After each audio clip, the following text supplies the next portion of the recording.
नमस्कार, मैं Richa Tyagi heal and grow with Richa Tyagi के इस नए वीडियो में आप सभी का स्वागत करती हूँ। ये स्टोरी हम शुरू करते हैं।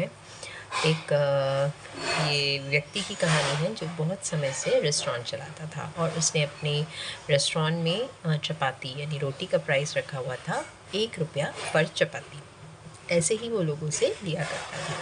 बहुत समय तक उसको इस प्राइस पे कोई प्रॉफ़िट नहीं हो रहा था, तो वो उस समय के जो उसके राजा थे, वो उनके पास गया, अपनी समस्या अपने राजा को बताई और कहा कि बहुत समय से मैं इसी प्राइस पर चपाती देता हूँ, लोग मेरे पास आते तो बहुत है लेकिन मुझे कोई प्रॉफ़िट नहीं हो रहा है।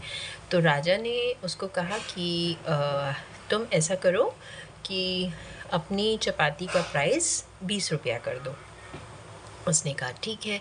वो गया और तभी से उसने अपने रेस्टोरेंट में चपाती का प्राइस 20 रुपया कर दिया।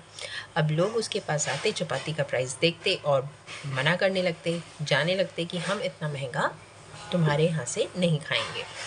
अब इस बात से वो जो रेस्टोरेंट का ओनर था वो बहुत परेशान हो गया कि भाई मैंने तो प्रॉफिट के लिए राजा से सलाह मांगी थी, ये तो मेरे लिए उल्टा ही हो रहा है। उधर वो लोग परेशान थे कि हम यहाँ इतने समय से खाते आ रहे हैं और इन्होंने एकदम से प्राइस इतना हाई कर दिया है।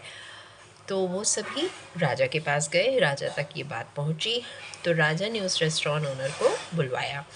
राजा के पास वो व्यक्ति गया और उसने सारी बातें राजा से बताई कि आपने मुझे ऐसे ऐसे कहा था और लोग इस तरह की बातें कर रहे हैं, वो कह रहे हैं कि हम अब तुम्हारे यहाँ से नहीं खाएंगे।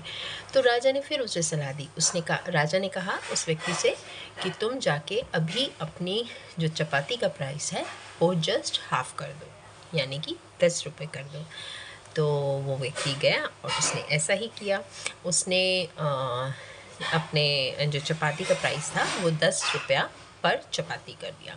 अब लोग बाग वहाँ आए, उन्हें 10 रुपये ठीक लगे क्योंकि उस ओनर ने तो चपाती का प्राइस 20 रुपये बढ़ा दिया था और जस्ट हाफ हो गया। तो अब फिर से लोग उसके पास आने लगे और इससे धीरे धीरे उसका प्रॉफिट बढ़ने लगा। लोगों को बहुत अच्छा लगा कि इन्होंने अपना प्राइस कम कर लिया। अब कहाँ तो 1 रुपया था और कहाँ 20 रुपये से जस्ट आधा यानी 10 रुपये, कितना उसको प्रॉफिट हुआ।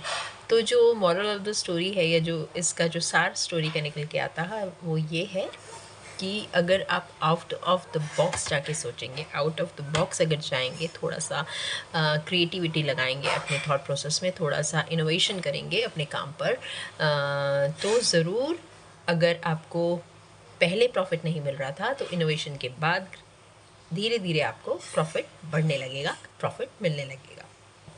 उम्मीद करती हूँ आपको ये स्टोरी समझ में आई होगी, अच्छी लगी होगी और ये वीडियो अगर पसंद आई है तो आप इसको लाइक कीजिएगा, शेयर कीजिए और अगर चैनल को अभी तक सब्सक्राइब नहीं किया है तो चैनल को प्लीज़ सब्सक्राइब भी कीजिए।